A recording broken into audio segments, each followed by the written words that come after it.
এই মুরব্বি মুরব্বি, আরে বড় বড় ডিম দেখি অমনি হাত বাড়াতে মন যায়। ওই ডিমগুলো কিনবে তুমি? একে জোর আছে? কেন রে, কিনতে পারবো না কেন? এই ডিমগুলো কেনা এমন কি ব্যাপার? আমার ট্যাঁকের জোর আছে বলেই তো আমি কিনতে এলাম রে। ডিমগুলোকে ভালো করে লক্ষ্য করে দেখেছো? ভালো করে তাকিয়ে দেখো, এরকম সাইজের ডিম তুমি আগে কোথাও দেখেছো? আরে আরে তাই তো, আমি তো আগে ভালো করে লক্ষ্য করিনি। আরে তোমার কাছে ডিমগুলোর সাইজের এরকম পার্থক্য কেন? এই বড় ডিমগুলো কি উট পাখির ডিম নাকি? আরে না কাকা, কি যে বলো! হ্যাঁ, তুমি কি সব বলছো? উট পাখির ডিম হতে যাবে কেন? ওটাও মুরগির ডিমই। তবে এই মুরগির ডিমটা এত বড় আর ওইগুলো এত ছোট ছোট কেন? সেটা আমি বলতে পারবো না। সেটা জানতে হলে তোমাকে মুরগির মালিকের কাছে যেতে হবে। আমি শুধু ডিমগুলোর দাম বলতে পারি। আচ্ছা, তবে বলো তো, এই বড় ডিমগুলোর দাম কত আর এই ছোট ডিমগুলোরই বা দাম কত? এই ছোট ডিমগুলো 6 টাকা প্রতি পিস, আর এই বড় ডিমগুলো এক একটা 15 টাকা পিস। বলো কি গো, এই এত দাম? বাপ রে বাপ! তবে সত্যি বলতে আমার এই বড় ডিমগুলো খেতে খুব ইচ্ছে হচ্ছে। তা বড় ডিমগুলো ভালো হবে তো? ভালো কি বলছো কাকা? একবার খেয়েই দেখো না। এই দুদিনের মধ্যে আবার যুবক হয়ে যাবে, গায়ে এমন শক্তি বল ফিরে আসবে, মনে হবে মাঠে গিয়ে ফুটবল খেলি। ওরে বাপ রে বাপ! এই ডিমগুলোর এত ক্ষমতা? একবার খেয়েই দেখো না, তারপর দুদিন বাদে এসে আমাকে বলবে, বুঝলে? আচ্ছা বেশ, তুমি যখন বলছো তাহলে আমাকে দুটো ওই বড় ডিম দিয়ে যাও। ছোট ডিমগুলো বরং পরের দিন নেব, যেমন নি, বুঝলে? আচ্ছা কাকা, দিচ্ছি, দাঁড়াও। ঠিক আছে কাকা, আবার আসবেন কেমন? আমার কি মনে হয় জানো গিন্নি, এই দাদা ওই মুরগিটাকে কোনো জাদুকরের কাছ থেকে পেয়েছে। নাহলে তুমি বলো, ওই একটা মুরগি এত বড় বড় সাইজের ডিম দিতে পারে কিভাবে? হ্যাঁ, এর পেছনে এক গভীর রহস্য আছে। আমারও সেটাই মনে হয়। আরে তুমি দেখো না, দাদা প্রত্যেক শুক্রবার ভোরবেলায় উঠে কোথায় যেন যায়, আবার সূর্য উঠবার আগেই ঘর ফিরে আসে। আমার মনে হয় সেই সময়টায় কোনো রহস্যজনক কাজ করতে যায়, যার জন্য তার মুরগির ডিম এত বড় বড় সাইজের। তুমি ঠিক কি বলেছ গিন্নি। আচ্ছা তুমি বলো, আমরা তো আমাদের মুরগিদিকে যথেষ্ট পরিমাণ খেতে দিই তো, হ্যাঁ, তা পর্যাপ্ত পরিমাণ ভাত মুড়ি ছাড়া তাদের যে খাদ্য হয় সেগুলো তো কিনে মাঝে মাঝে দেওয়া হয়। আচ্ছা, তুমি দাদাদের বাড়িতে মানে এই দাদাদের মুরগিগুলোকে কি কি খেতে দিতে দেখেছো বলো তো? আমি তো দিদির সাথে গল্প করবার ছলে মাঝে মাঝে যাই ও বাড়িতে। দিদিকেও কতবার জিজ্ঞাসা করেছি যে তোমরা কি খেতে দাও, তো দিদি সে একই কথা বলল। কি বললো? বলল তোমরা যা খেতে দাও আমরাও তাই খেতে দিই। না না না না না, এটা হতেই পারে না। আমি নিশ্চিত ওরা কোনো জাদুকর অথবা ফকির বাবার কাছ থেকে কোনো জাদুই খাবার এনে ওই মুরগিগুলোকে খাওয়ায়। আরে তুমি বুঝতে পারছো না, সেসব কথা আমাদেরকে বলবে কেন? আমরা যদি জানতে পেরে যাই, তাহলে তো আমাদের মুরগির ডিমগুলো এত বড় বড় হবে, তাই না? তুমি যা বলেছ, তোমার দাদা তোমার ওপর এত হিংসা কেন বলো তো? যদি ভাইটা একটু জানি যে কি এমন জাদু বলে মুরগিগুলো অত বড় বড় ডিম দেয়, তাহলে অসুবিধাটা কি আছে বাপু? আরে বুঝতে পারছো না? আরে ভাইটা জেনে গেলে যদি বড় লোক হয়ে যায় একটু, ভাইয়ের উন্নতি তো ওদের চোখে সহ্য হয় না। যত সব, জীবনে একটা দাদা পেয়েছি। আসলে তা না, মনে নেই বছর দুয়েক আগে আমাদের সবকিছু ভাগাভাগি হওয়ার সময় বাবার জমিটা তুমি নিয়ে নিলে না? সেই রাগটা হয়তো এখনো তোমার প্রতি আছে, তাই জন্যই তোমার দাদা তোমার ভালো দেখতে পারে না। হ্যাঁ হ্যাঁ, সেই আর কি। তবে ও কি ভেবেছে আমার উপর হিংসা করে আমার থেকে বেশি বড় লোক হয়ে যাবে? সে গুড়ে বালি। ওই জমি তো আমি কিছুতেই দেব না। তার উপর আমি আমার মুরগির ডিম বিক্রি করে বড় লোক হয়েই দেখাবো। আজকে টালির চাল আছে, কয়েকদিন বাদ এখানে পাকা বাড়ি তুলবো, হ্যাঁ, দেখে নিও। হ্যাঁ, তখনই ওরা দেখবে জব্দ হবে। বেশি সম্মান দিলে ওরা মাথায় উঠে নাচানাচি করবে। তার চেয়ে ওদের সাথে বেশি কথা না বলাই ভালো। আমরা বড়লোক হয়ে একদিন ঠিক দেখাবো। না গিন্নি, একদমই কথা বন্ধ করে দেওয়া যাবে না।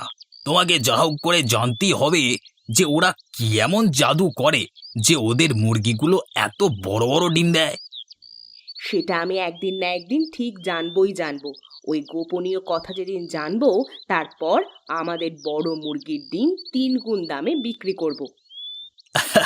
গিন্নি, আরে আমার এখন থেকে ভেবেই খুব নাচতে ইচ্ছে করছে যে আমরা কবে বড়লোক হয়ে যাব। আচ্ছা গিন্নি, আজকে ডিমগুলো তুমি মুরগির ঘর থেকে বার করে রেখেছো তো? মানে দোকানদারকে বিক্রি করতে যেতে হবে তো? হ্যাঁ গো, সকালে উঠেই আমি মুরগির ঘর থেকে সমস্ত ডিম জড়ো করে বাইরে নিয়ে চলে এসেছি। তা বেশ করেছো। এবার তুমি আমাকে দুটো খেতে দাও দেখি।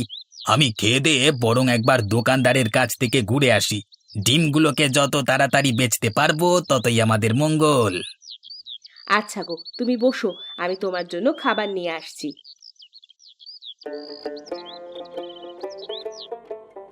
হ্যাঁ গো, শুনছো? বলি আজকে আসবার সময় কিন্তু আমাদের মুরগির জন্য ভালো দেখে বেশি দামি খাবারটা নিয়ে আসবে। সস্তার খাবার ভুলেও কিন্তু আনবে না। হ্যাঁ গো, সে আর বলতে। আজকে কেমন ডিম দিয়েছে মুরগিগুলো? আগের মতনই খুব ভালোই দিয়েছে। ডিমগুলো দেখে সত্যি খুব ভালো লাগছে। হ্যাঁ গো গিন্নি, আমাদের কপালে যে এমন মুরগি জুটবে সেটা আমরা কল্পনা করতে পারিনি। সত্যি আমাদের ভাগ্য অনেক ভালো হয়। ওপরওয়ালা আমাদের প্রতি সহায় আছেন। তুমি কি বলো গিন্নি? সেটা তুমি ঠিকই বলেছ, কিন্তু একটা কথা তোমাকে আজকে আমি বলি, তোমার ভাই আর ভাইয়ের বউ কিন্তু আমাদের এই মুরগিগুলোকে ভালো চোখে দেখছে না। সে আমি জানি গিন্নি, ওরা যে আমাদের ভালো চায় না সেটা আমি অনেক আগে থেকেই জানি। দেখলে না, বাবা মারা যাওয়ার আগে জমিটা তো আমাদের 2 ভাইকে ভাগ করে দিচ্ছিল, আর ছোট বউ কেমন নাছোড়বান্দা হয়ে জমিটাকে নিজের নামে লিখিয়ে নিল। তোমার ভাইটিও কম যায় না, সে তো গিন্নির কথায় ওঠে আর বসে। গিন্নি যা বলবে সে তাই করবে। এই তো কদিন আগে দেখছি আবার আমার সাথে হেসে হেসে কথা বলতে এসেছে। সে কি গিন্নি, তুমি তো আগে বলনি আমাকে। তুমি কিন্তু মুরগিগুলোকে সাবধানে রেখো, সব সময় চোখে চোখে রেখো ওদের। আমার মন বলছে ও নিশ্চয়ই কোনো না কোনো মতলবে এসেছিল। সে আর বলতে, আমাকে বারবার জিজ্ঞাসা করছিল তোমাদের মুরগিগুলোকে কি খাওয়াও। তুমি কি সবকিছু বলে দিয়েছো নাকি? না না, সে আর কেউ বলে? আমি বলেছি তোমাদের মুরগিকে তোমরা যেটা খাওয়াও আমিও সেটাই খাওয়াই। বেশ করেছো, একদম কিছুই বলবে না। তুমি সব সময় জানবে ওরা আমাদের ভালো চায় না। আমাদের সঙ্গে যেচে কথা বলতে আসা মানে ওরা ভেতরে ভেতরে নিশ্চয়ই কোনো পরিকল্পনা করছে, আর সেই পরিকল্পনা নিশ্চয়ই আমাদের ভালোর জন্য নয়, আমাদের খারাপের জন্যই হবে। তুমি ঠিকই বলেছ। এখন তুমি তাড়াতাড়ি খেয়ে নাও, কথা বলতে বলতে অনেক দেরি হয়ে গেল। এরপর তোমাকে বাজারে গিয়ে দোকানদারকে সমস্ত ডিম বিক্রি করতে হবে, না হলে যে দোকানদার আবার ডিমগুলো ঠিক সময় মতো বিক্রি করতে পারবে না। ঠিক আছে, ডিমগুলোকে জড়ো করে রাখো, আমি তাড়াতাড়ি খেয়ে নিই। আরে রাখাল যে, এসো এসো। তা হঠাৎ আমার বাড়িতে কি মনে করে? আগে জমিদার মশাই, আপনার সাথে একটু দরকার ছিল, তাই জন্যই আমি আপনার কাছে এলাম। যদি অনুমতি দেন তাহলে বলি। হ্যাঁ বলো রাখাল, আমার কাছে যখন তোমরা আসবে তখন নিশ্চয়ই দরকারই আসবে। তা বলো কি দরকার তোমার আমাকে? আগে মোড়ল মশাই, হাতে কোনো কাজকর্ম নেই, ঘরে একমাত্র মেয়ে এবং মায়ের পেট চালাবার মতো কোনো টাকা পয়সা নেই হাতে। এই সময় যদি আপনি একটা কাজের বন্দোবস্ত করে দিতেন তাহলে খুবই ভালো হতো জমিদার মশাই। আহারে, তোমাদের এরকম অবস্থা দেখলে আমি আর স্থির থাকতে পারি না। তাই জন্য গ্রামের লোককে পর্যাপ্ত পরিমাণ কাজ দিয়ে আমি নিজেকে শান্ত রাখি। কিন্তু তুমি আগে কোথায় কাজ করতে? আগে জমিদার বাবু, আমি আগে একটা পাটের কারখানায় কাজ করতাম। বেশ ভালোই সংসার চলে যাবার মতো রুজি রোজগার হচ্ছিল। 1 মাস আগে হঠাৎ করে একদিন কাজে গিয়ে দেখি জুট মিল বন্ধ করে দিয়েছে মালিকেরা। দরজায় নোটিশ আটকে দিয়ে তারা সেখান থেকে চলে গেছে। ফলে আমার মতো অনেক লোক কাজ হারায়। তুমি যখন কারখানায় কাজ করতে, তার মানে তোমার কাছে শিক্ষা দীক্ষা ভালো মতনই ছিল। কিন্তু আমার হাতে যে তোমাকে দেবার মতো কোনো কাজ নেই এই মুহূর্তে। চাষবাস তোমার পক্ষে করা সম্ভব নয়। সারাদিন রোদের মধ্যে মাঠে খাটবার গা তোমার নয়। না জমিদার বাবু, আপনি যে কোনো ধরনের কাজ দিলে আমি সব কাজই করে ফেলবো। আমার এখন কাজের একটা খুব দরকার। আপনি কিছু একটা ব্যবস্থা করুন। না রাখাল, তুমি ভুল করছো। সব কাজের জন্য সবাই প্রস্তুত হয় না। আমি আমার অভিজ্ঞতা থেকে বলছি, যে কাজ তুমি পারো না সেই কাজেই তুমি যদি সময় নষ্ট করো, তাহলে একটা সময় পর দেখবে ধীরে ধীরে তোমার সেই কাজ করতে আর মন চাইছে না।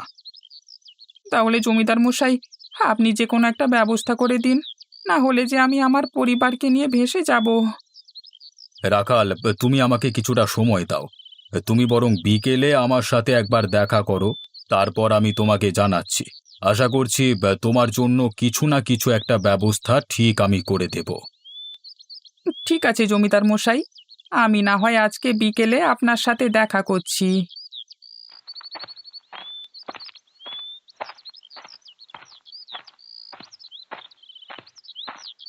জমিদার মশাই, কি এত ভাবছেন? আপনার জন্য একটা জিনিস এনেছি। জিনিসটা দেখলে আপনার সব ভাবনা চিন্তা দূর হয়ে যাবে। সে কি রে, তাই নাকি? কই দেখি কি জিনিস, আমাকে দেখা দেখি। সে কি, এত বড় ডিমটা কিসের? এরকম ডিম তো আমি চোখে দেখিনি। উট পাখির ডিম নাকি? এই ডিমটা মুরগির, জমিদার মশাই। বলো কি গো, এই ডিমটা মুরগির ডিম? আমার তো বিশ্বাসই হচ্ছে না। সেই কারণেই তো আপনাকে আমি ডিমটা দিতে এলাম। আজকে এই ডিমটা আপনি খেয়ে দেখুন, কেমন সুস্বাদু স্বাদের ডিম। কিন্তু এত বড় ডিম পেলে কোথায়? এই ডিমটা গোপালের মুরগিতে দিয়েছে জমিদার মশাই। গোপাল আমাকে তার মুরগির ডিম বিক্রি করে যায়। এগুলো আমি ক্রেতাদের কাছে বিক্রি করি। বাহ, এ তো দারুণ ব্যাপার। আমাদের গ্রামের লোকের মুরগিতে এ ডিম দিয়েছে শুনে আমার তো খুব ভালো লাগছে। যাই হোক, এখন একটা কথা বলো, এই ডিমগুলো তুমি কত টাকায় বিক্রি করছো? জমিদার মশাই, এই ডিমগুলো তো আকার আকৃতিতে অন্যান্য ডিমের থেকে বড়, তাই এর জন্য দামটা একটু বেশি। এক একটা ডিমের 15 টাকা করে পিস। ঠিকই আছে। যেহেতু এত বড় ডিমটা, সেহেতু তার দামটা একটু বেশি হবে। আচ্ছা, আমার মাথায় একটা পরিকল্পনা আছে। তুমি যদি আমাকে সাহায্য করো, তাহলে আমি এই পরিকল্পনাটা বাস্তবায়ন করতে পারি। হ্যাঁ জমিদার বাবু, কি পরিকল্পনা বলুন না। আমি আপনার সমস্ত পরিকল্পনায় পাশে আছি। তুমি এখানে আসবার কিছুক্ষণ আগে রাখাল এখানে এসেছিল। ও বেচারা বলছিল ওর হাতে এখন কাজকর্ম নেই, তাই আমি ভাবছিলাম যদি ওকে একটা কাজ দেওয়া যায়। কিন্তু জমিদার মশাই, এই মুহূর্তে আমার কাছে তো তেমন কোনো কাজ নেই। আরে না না, তোমাকে বলিনি। আমি ভাবছি আমাদের গ্রামে তো এমন কোনো খাবার হোটেল নেই যেখানে এই বড় ডিমের বিভিন্ন রেসিপি পাওয়া যায়। না জমিদার বাবু, সেরকম কোনো হোটেল আমাদের গ্রামের কোথাও নেই। আপনি কি সেই হোটেল খুলতে চাইছেন? হ্যাঁ, আমি চাইছি এরকম একটা হোটেল এই গ্রামের বাজারে শুরু করতে। এই হোটেলে রাখালকে আমি কাজ দেব। তাহলে গ্রামের মানুষ একটা নতুন হোটেলও পাবে, যেখানে ডিমের বিভিন্ন রকম রেসিপিও পাওয়া যায়। সাথে রাখাল বলে ছেলেটা তার সংসারকে বাঁচাতে পারবে। এখন তুমি কি বলো? আগে আমাকে কি করতে হবে জমিদার মশাই? তোমাকে গোপালের কাছ থেকে প্রচুর পরিমাণ ডিম কিনে আমাদের হোটেলে দিতে হবে। আমিও তোমার কাছ থেকে যথেষ্ট মূল্য দিয়েই এই ডিমগুলো কিনব, যাতে তোমারও মুনাফা কিছুটা বেশি হয়। কি, তুমি পারবে তো? আগে জমিদার মশাই, তার আগে আমাকে গোপালের সাথে কথা বলতে হবে। আমাকে তাহলে আজকের দিনটা সময় দিন। আমি বিকেল বেলায় আপনাকে জানিয়ে দিচ্ছি কবে থেকে আপনাকে ডিম দিলে ভালো হয়। যত শীঘ্রই সম্ভব। তুমি চাইলে কালকে থেকেই দিতে পারো, কিন্তু তার আগে তুমি গোপালের সাথে ভালো করে কথা বলো। ঠিক আছে, আমি আজই গিয়ে কথা বলছি জমিদার মশাই। এখন তাহলে আমি আসি। হ্যাঁ রে মা নলিনী, তোর বাবা সেই কখন বেরিয়েছে? এতটা সময় পেরিয়ে গেল, এখনো তো ফিরলো না। কোথায় গেছে? তোকে কিছু বলে গেছে? হ্যাঁ ঠাকুমা, আমাকে বলে গেছে একবার জমিদার বাবুর কাছে যাবে। হয়তো কিছু দরকার আছে জমিদার বাবুর সাথে। হায় রে, ছেলেটা হঠাৎ করে কাজটা হারিয়ে গিয়ে এক ফোঁটা শান্তিতে নেই। এখন যদি ওপরওয়ালা একটু মুখ তুলে তাকায় তাহলে তো ভালো হয়। ছেলেটা এভাবে কষ্ট করবে সেটা আমি দেখতে পারবো না। সত্যি বাবা কাজটা হারিয়ে কেমন যেন হয়ে গেছে। রাত্রে ভালো করে ঘুমায় না, থেকে থেকে শুধু ঘুম থেকে উঠে পড়ে। আমি কিছু জিজ্ঞাসা করলেই আমাকে শুধু মিথ্যা কথা বলে দেয়। কি করবে বল মা, আমাদের চিন্তায় তোর বাবা শান্তিতে এক ফোঁটা বসতে পারে না। এই দেখ না, আজকে ঘরে চাল ডাল সবটাই শেষের দিকে। সেসব নিশ্চয়ই তোর বাবা দেখেছে। ওই জন্যই মনে হয় জমিদার বাবুর কাছে গেছে সাহায্য চাইতে। ও, তোমরা ঠাকুমা নাতনিতে এখানে বসে গল্প করছো? এই যে এতে চাল আর এতে ডাল আছে, আগামী 2 দিন এই দিয়ে হয়ে যাবে। তারপর কিছু একটা ব্যবস্থা না হয় করব। বাবা, তুই জমিদার বাবুর কাছে গিয়েছিলিস? নিশ্চয়ই জমিদার বাবুর কাছে টাকা ধার করেছিস। হ্যাঁ মা, জমিদার বাবুর কাছে গিয়েছিলাম, কিন্তু টাকা আমি জমিদার বাবুর কাছ থেকে ধার করিনি। আমাকেই চাল ডাল কিনে দিয়েছে আমাদের গোপালদা। আমি অনেক করে না করলাম, কিন্তু সে কিছুতেই আমাকে ছাড়লো না। ও হ্যাঁ, এর মধ্যে একটা মুরগির বড় ডিম আছে দেখবে, ওটা বেশ গরম গরম ভাজা করবে তো। গোপালের এবং তার বউয়ের মন সত্যি খুব ভালো। দুই ভাইয়ের মধ্যে এই গোপালই খুব সৎ ভাই। ও এইভাবে মানুষের বিপদের দিনে সাহায্য করে বলেই ওকে সকলে খুব ভালোবাসে। তা যা বলেছ মা, সত্যি গোপালদার মতো মানুষ হয় না। ও সত্যি খুব ভালো মানুষ। তা বাবা, জমিদার বাবু কি বললেন? তুমি কি জন্য ওনার কাছে গিয়েছিলে? আসলে জমিদার বাবুর কাছে গিয়েছিলাম একটা কাজের আর্জি নিয়ে। আমি তো কাজ হারিয়েছি, তাই 1 মাস হয়ে গেল। তোমাদের কি করে যে খাওয়াবো সেই নিয়ে সারাদিন চিনতে হয়। তাই জমিদার বাবুর কাছে গিয়েছিলাম, যদি তিনি আমার কোনো একটা ব্যবস্থা করতে পারেন। জমিদার বাবু কি বললেন? বললেন ওনার কাছে এখন তেমন কোনো কাজ নেই, তাতেও বিকেলে তিনি একবার ওনার সাথে দেখা করতে বলেছেন। দেখি একবার দেখা করে তিনি কি বলেন। আচ্ছা বাবা, সারাদিন তুই অনেক চিন্তা করেছিস। এখন চল তো, ভেতরে গিয়ে বিশ্রাম নিবি চল। আমি আর নলিনী জলদি করে রান্নাটা করে নি, তারপরে অন্য কথা। ঠিক আছে, চলো না হয়। তারপর বিকেলে দেখি জমিদার বাবু কি বলেন। জমিদার বাবুই আমার শেষ ভরসা।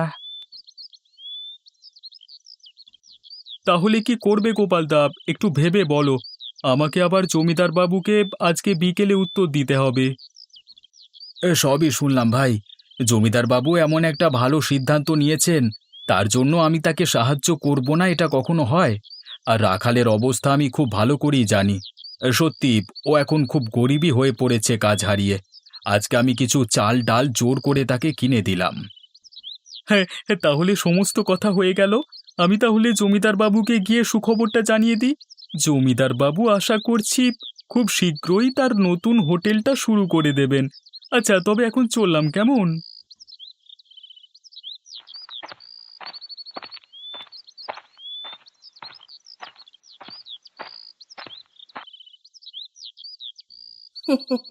দিদি, শুনলাম জমিদার বাবু নাকি এই গ্রামে নতুন হোটেল চালু করবেন, আর তোমাদের কাছ থেকে নাকি ডিম কিনবেন। তুই কি করে জানলি? তুই কি আড়ি পেতে আমাদের কথা শুনছিলিস? আমি তো আমার উঠোনে কাজ করছিলাম, তখন আমি তোমাদের কথাবার্তা শুনতে পেলাম, তাই বলছিলাম আর কি। হ্যাঁ গো দিদি, আমাদের মুরগির ডিমগুলোকেও বিক্রি করবার ব্যবস্থা করে দাও জমিদার মশাইয়ের কাছে। শোন ছোট, আমরা জমিদার বাবুর কাছে ডিম বিক্রি করব বলে যাইনি। উনি লোক পাঠিয়ে আমাদের সাথে কথা বলেছেন, তাই তোদের মুরগির ডিমের দায়িত্ব আমরা নিতে পারবো না। তুই এখন আসতে পারিস। সত্যি রাখাল, জমিদার বাবু ভুল কথা বলেননি। তোমার হাতের রান্নার এত সুন্দর স্বাদ রেখে তুমি যদি কৃষি কাজ করতে যেতে, তাহলে তুমি কোনো দিনই সেই কাজে উন্নতি করতে পারতে না। সবই তোমাদের দয়া দাদা। তোমরা যদি আমার পাশে না থাকতে তাহলে হয়তো আমি কোনো দিনই কাজ করতে পারতাম না আর। এর জন্য জমিদার বাবুকে ধন্যবাদ দেওয়া উচিত। উনি সত্যি সকলের জন্য শুভ চিন্তা করেন। দেখ না, তোর জন্য কেমন এই হোটেলটা খুলে দিল। আর সত্যি জমিদার বাবু এই হোটেলটা খুলে এবং তোর হাতে দায়িত্ব তুলে দিয়ে কিছু ভুল কাজ করেননি।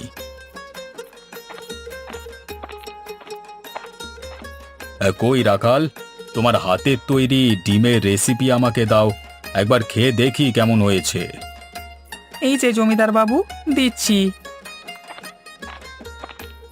আরে বাহ, এত সুন্দর রান্না এবং এত সুস্বাদু ডিম আমি আগে কোনোদিন খাইনি। রান্না না হয় আমি করেছি জমিদার বাবু, কিন্তু এই বড় ডিমগুলো গোপালদার মুরগির দেওয়া ডিম। সত্যি গোপাল, তুমি আরো ভালো করে মুরগিগুলোকে প্রতিপালন করো, যাতে এরকম সাইজের বড় বড় ডিম দেয়। আচ্ছা বাবু, আমি তাই করব।